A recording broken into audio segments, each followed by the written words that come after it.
நம்ம இப்போ என்ன பார்ப்போம் அப்படின்னு கேட்டிங்கன்னா, ஒரு நிறைய ஃபண்டை வந்து அனலைஸ் பண்ணுறோம். நியூ ஃபண்டு அப்படிலாம் பார்ப்போம். அப்படி ஃபண்டை அனலைஸ் பண்ணும்போது, எப்படி நம்ம சின்ன சின்ன தப்புலாம் பண்ணணும் அப்படின்னு பார்ப்போம். இப்போ நம்ம நிஃப்டி எடுத்துக்கிடுவோம். நிஃப்டி இண்டெக்ஸ் ஃபண்டு இண்டெக்ஸ் எடுத்துக்கிடுவோம். நிஃப்டி இண்டெக்ஸ் எடுத்துக்கிடுவோம். அந்த நிஃப்டி இண்டெக்ஸ் எனக்கு கிடைச்சிருக்க டேட்டா வந்து இப்போ என்கிட்ட இருக்க டேட்டா வந்து 11 செப்டம்பர் 2023லேருந்து கடைசி அதே செப்டம்பர் 6 கிட்டத்தட்ட 1 இயர் கிட்டத்தட்ட 1 இயரில் வந்து டேட்டா கிடச்சிருக்கு. அந்த 1 இயர் டேட்டாவில் வந்து இது வந்து ஃபண்டு வந்து பொதுவாக வருஷ கணக்கில் டிஃப்ரென்ஸ் ஆகும். நான் ரொம்ப குழப்பாண்டான் அப்படிங்கிறக்காண்டி 1 இயர் டேட்டா எடுத்து சொல்கிறேன். இப்போ ஃபண்டு ஏ வந்து நியூ ஃபண்டு வந்து வருது. எப்போ வருது? செப்டம்பரில் வருது. 2 செப்டம்பர் 2023 நியூ ஃபண்டு வருது. நிஃப்டி என்கிட்ட இருக்க இதுவும் நிஃப்டி வந்து செப்டம்பர் 2023 தான் இருக்குது. அதை அப்படியே இன்வெஸ்ட் பண்ணிட்டேன். 1 கோடி ரூபா ஃபண்டு வந்துட்டு 1 கோடி ரூபா ஃபண்டு வந்தோடனே இப்போ நிஃப்டி என்ன கொடுத்துருக்கோ அதே தான் அது கொடுக்கும். நிஃப்டி என்ன கொடுத்துருக்கோ அதான் அதே பெர்சன்டேஜ் அது கொடுக்கும். ஏன் அப்படி அதே பெர்சன்டேஜ் கொடுக்கும் அப்படின்னு கேட்டிங்கன்னா, அது ஃபஸ்ட் டேட்லேருந்து லாஸ்ட் டேட் வரைக்கும் அது சேஞ்ச் ஆகலை. அப்படி கான்ஸ்டண்ட்டாக லம்சமாக இன்வெஸ்ட் பண்ணிட்டு அப்புறம் அதில் சேஞ்ச் ஆகலை அப்படின்னா, நிஃப்டி என்ன கொடுத்துருக்கோ அதே மாதிரி தான் அது கொடுக்கும்.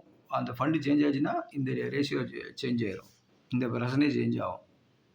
சரி, அடுத்த ஃபண்டு பார்த்திங்கன்னா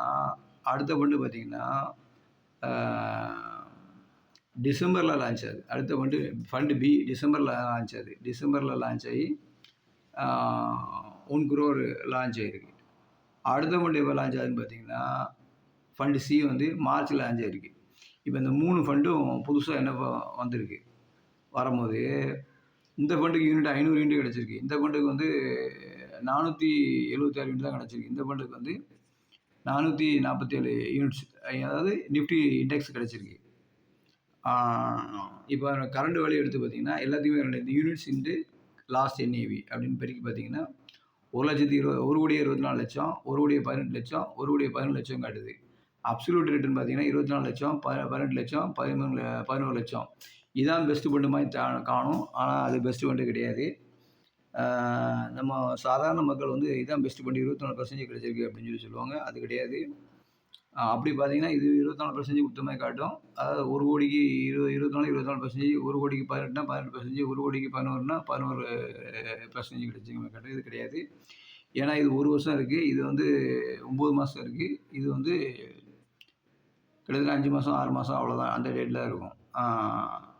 அதனால் இப்போ நம்ம XIR ரேஷியோ ஒரு ஃபார்முலா போட்டு பெர்சன்டேஜ் கண்டுபிடிப்போம். அப்படி கண்டுபிடிக்கும் போது ஃபஸ்ட்டு ஃபண்டு 24.52% கிடைச்சிருக்கு.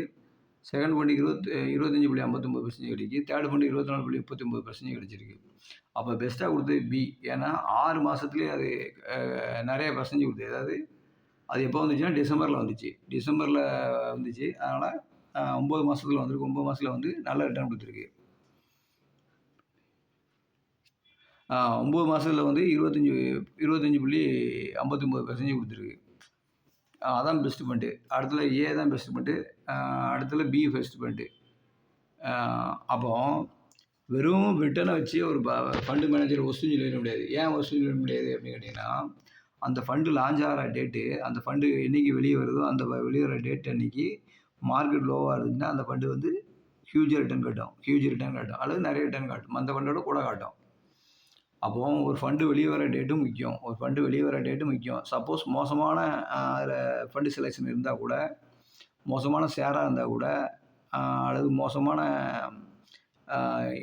இன்வெஸ்ட்மெண்ட்டு அதில் அவங்க அந்த ஃபண்டு மேனேஜர் தேர்ந்தெடுத்திருந்தால் கூட, அது வந்த டேட்டில் மார்க்கெட் ரொம்ப டவுனாக இருந்துச்சுன்னா அந்த ஃபண்டு அதிகமாக ரிட்டர்ன் கொடுக்கும். அப்போ அதிகமாக ரிட்டர்ன் கொடுக்கு அப்படிங்கிற ஒரே காரணத்தில் வந்து அந்த ஃபண்டுக்கு நீங்கள் போனீங்கன்னா ஃப்யூச்சரில் அது கொடுக்காது. அதே மாதிரி ஒரே ஒரு பாயிண்ட் ஞாபகம் வச்சுக்கணும். ஒரு ஃபண்டு ப்ராஃபிட் நிறைய ஏர்ன் பண்ணியிருக்கு. அப்போ அந்த ஃபண்டுக்குள்ளே நீங்கள் போகும்போது ஏற்கனவே ஏர்ன் பண்ண ப்ராஃபிட் உங்களுக்கு வருமானம் நிச்சயமாக வராது. நல்லா ஞாபகம் வச்சுக்கோங்க. ஒரு ஃபண்டு நல்ல ப்ராஃபிட் ஏர்ன் பண்ணியிருக்கு. ஏர்ன் பண்ண ஃபண்டுக்குள்ளே போய் நீங்கள் இன்வெஸ்ட் பண்ணுவீங்க, நல்லா ஏர்ன் பண்ணியிருக்கீங்க. அப்போ ஏற்கனவே ஏர்ன் பண்ண ப்ராஃபிட் உங்களுக்கு வருமானம் வராது. அதுக்கப்புறம் அது ஏர்ன் பண்ண போகிறது அதான் வரும். அதுக்கப்புறம் லாஸ் ஆச்சுன்னா அந்த லாஸ் மட்டும் தான் உங்களுக்கு வரும். ஏற்கனவே ஏர்ன் பண்ண ப்ராஃபிட் வராது. ஏற்கனவே அந்த ப்ராஃபிட்டை வந்து வேறு யாராவது உங்கள்கிட்ட விற்றுட்டு போயிருக்கலாம். அப்போ வந்து அவங்க விற்றுட்டு போனவங்க தான் ப்ராஃபிட் கிடைக்க முடியாது, உங்களுக்கு கிடைக்காது. அல்லது புதுசாக இப்போ போய் மார்க்கெட்டில் இன்வெஸ்ட் பண்ணும்போது அந்த ஃபண்டு வந்து இன்றைக்குள்ள என்ன இப்படி தான் உள்ளே போக முடியும். அதனால் அந்த ஏற்கனவே உள்ள ப்ராஃபிட் உங்களுக்கு வந்து சேராது. அப்போ நல்லா கொடுக்குற ஒரு ஃபண்டுக்குள்ளே உள்ளே போகும்போது ஏற்கனவே உள்ள ப்ராஃபிட் உங்களை வந்து சேராது. அதனால் அதை நல்ல ஃபண்டுன்னு சொல்ல முடியாது. வெறும் ரிட்டர்ன் வச்சு மட்டும் ஒரு ஃபண்டை நல்ல ஃபண்டுன்னு சொல்லிட முடியாது. அந்த இப்போ நான் சொன்ன மாதிரி இது 3மே நிஃப்டியில் தான் இருக்குது. நிஃப்டி இண்டெக்ஸ் தான் இருக்குது. ஆனால் இதில் பார்த்தீங்கன்னா பி தான் நல்ல ப்ராஃபிட்னு காட்டுது, அதிகமான ப்ராஃபிட் காட்டுது. இதில் நீங்கள் சொல்லலாம் ஃப்ராக்ஷனில் தான் ப்ராஃபிட் குறைய காட்டுது அப்படின்னு. இது நிறைய ப்ரீட் வச்சு பார்த்தீங்கன்னா இதில் ஹியூஜ் டிஃப்ரென்ஸ் வந்துடும், பெரிய டிஃப்ரென்ஸ் வந்துடும். பீரியட் கூட்டினீங்கன்னா இதில் நிறைய டிஃப்ரென்ஸ் வந்துடும், ஹியூஜ் ப்ராஃபிட் காட்டும்.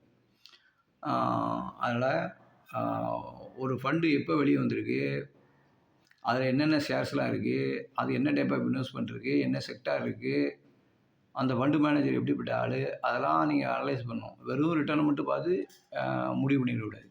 நன்றி, தேங்க்யூ. அப்படி இல்லைன்னா நீங்கள் என்ன பண்ணணும் அப்படின்னு கேட்டிங்கன்னா, எங்களை மாதிரி ஒரு நல்லா படித்த ஃபினான்ஷியல் அட்வைசர், எக்ஸ்பீரியன்ஸான நாலேஜான ஃபினான்ஷியல் அட்வைசரையோ அல்லது ஐஎஃப்ஐயோ அல்லது டிஸ்ட்ரிபியூட்டர் மியூச்சுவல் ஃபண்ட் டிஸ்ட்ரிபியூட்டரையோ நீங்கள் வந்து பார்க்குறது நல்லது. தேங்க்யூ.